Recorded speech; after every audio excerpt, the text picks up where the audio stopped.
Ed Yard, a Spitfire Mark 5, and Gabriel Barton, Hurricane Mark 1.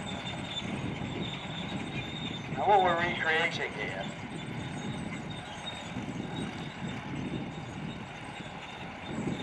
is an idea of an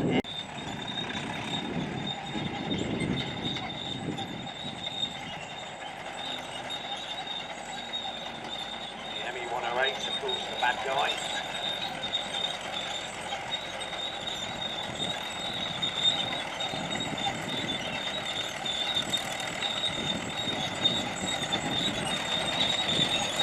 Hurricane now, chasing off, trying to shoot it down.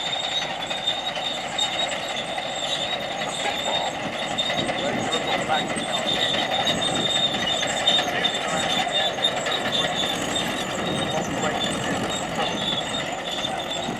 The idea is that somewhere in North Africa, long-range desert patrols have found a German airfield. They're attacking it with the machine guns on their jeeps, doing one of their high-speed hit-and-run raids.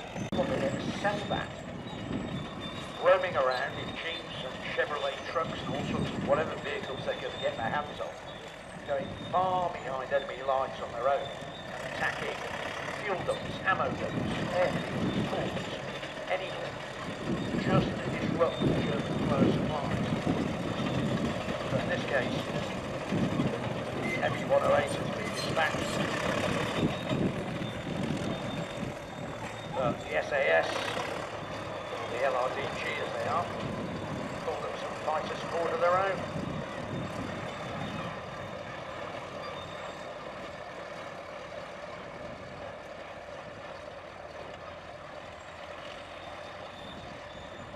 Spitfire and the Hurricane apparently have succeeded in chasing 108. Poor old Clyde Denny departing off to the south there.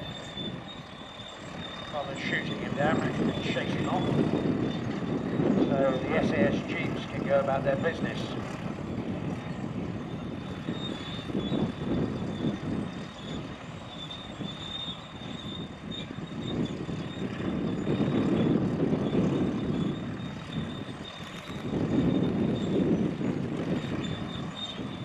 Now of course, the original LRDG, the original SAS, didn't often get air cover and air support. They were often operating right out on their own. And for obvious reasons, they didn't actually like people to know where they were. Even our side, apparently. So consequently, it didn't happen very often that they got air support, but in this case they have. So the jeeps are zooming around on the airfield, as you can see. Shooting up whatever they can find and calling in the Spitfire and the Hurricane to do their own strafing runs to do as much damage as possible to this German airfield.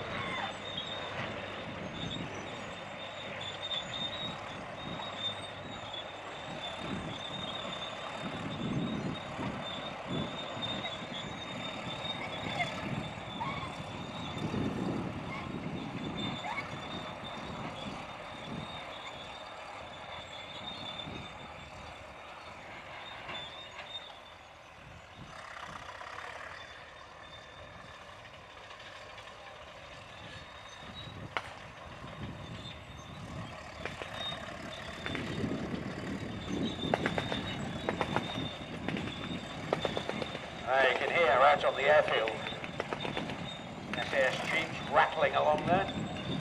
All of their machines going, all of their machine guns going, sorry. Now this is exactly what they do. They find an enemy airfield or an enemy supply depot. They come zooming in out of the middle of nowhere, shoot the place up and be gone before some serious help could arrive. Very beginnings of the Special Forces Long-Range Desert Patrol Group. Eventually became the SAS.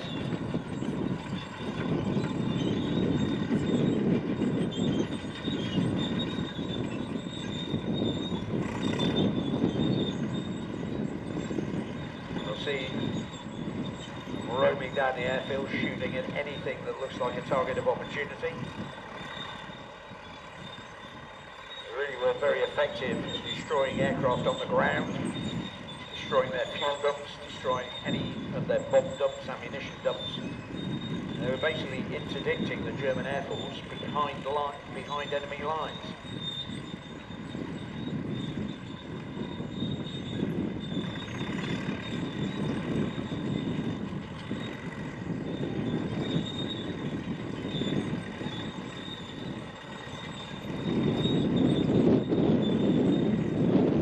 The Hurricane holding clear, let them do their jobs until the Jeeps actually call them in to assist them with a strafing run.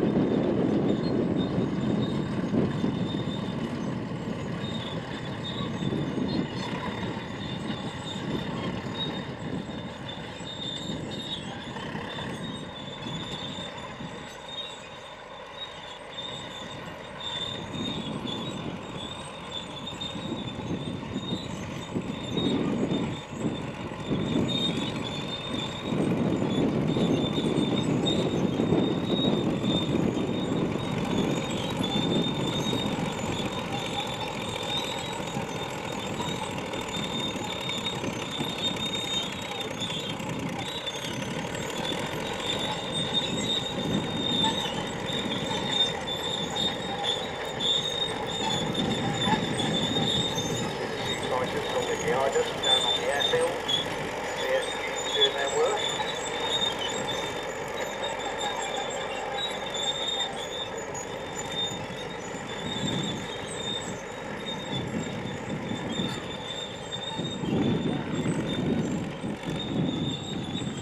Interesting thing about the Spitfire and Hurricane, of course, there's so many myths and legends about them. Now, R.J. Mitchell designed the Spitfire. No, he didn't.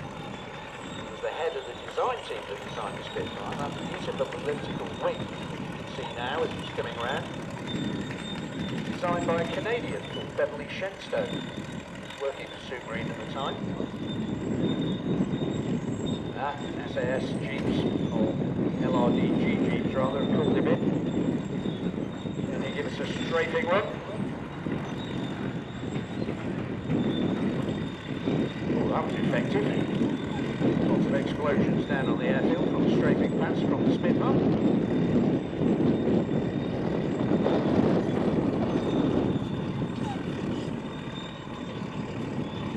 I think the LRDG like that. We're going to go back and have another go.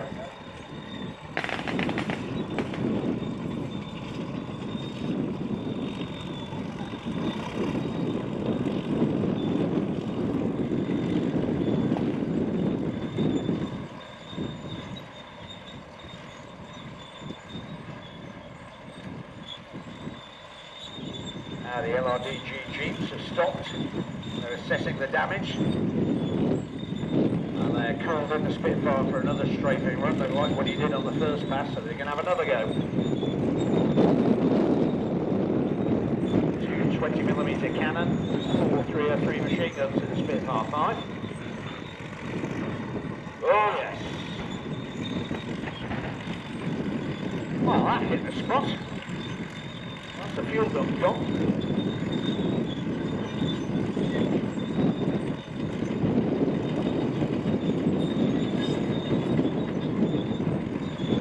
One of the fuel dumps go, the fuel drums go flying up in the air there. Right. There, 20mm cannons get the job done. 4 machine guns. Spitfire remarkably effective ground attack aircraft, as you just witnessed.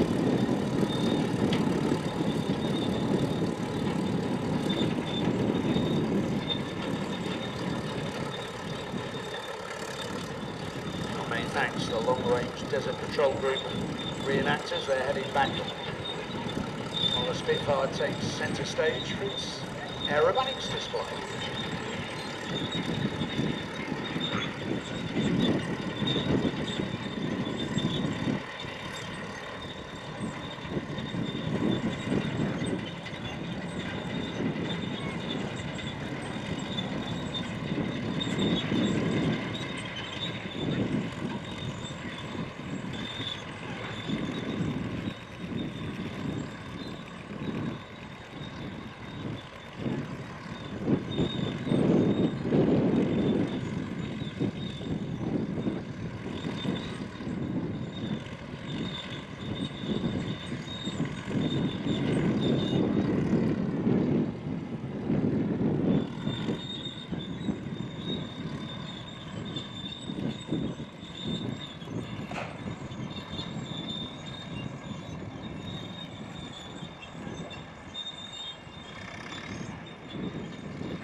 flying the Spitfire for us today. A beautiful upward roll there. You just show off the lines of this aircraft extremely well.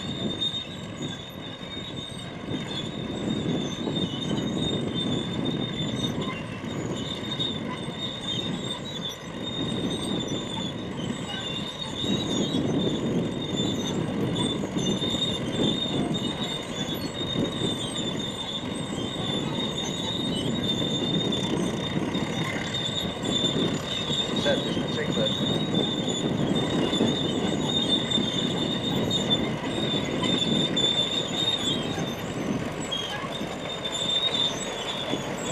particular Spitfire, as I said, by 46, 1,415 horsepower, the Hurricane, Merlin Mark III, 1,030 horsepower.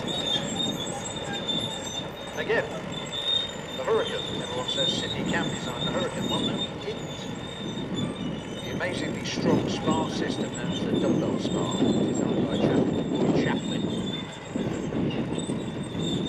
And the construction technique, which is why the Hurricane could be repaired so quickly in the field, as opposed to the Spitfire, the Hurricane had no welding in it. It was basically an airframe that was bolted together.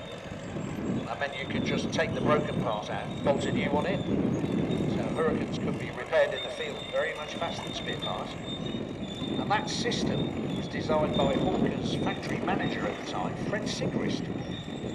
So again, Sidney Camp, yes, the head of the design team, not strictly speaking the designer of the Hurricane.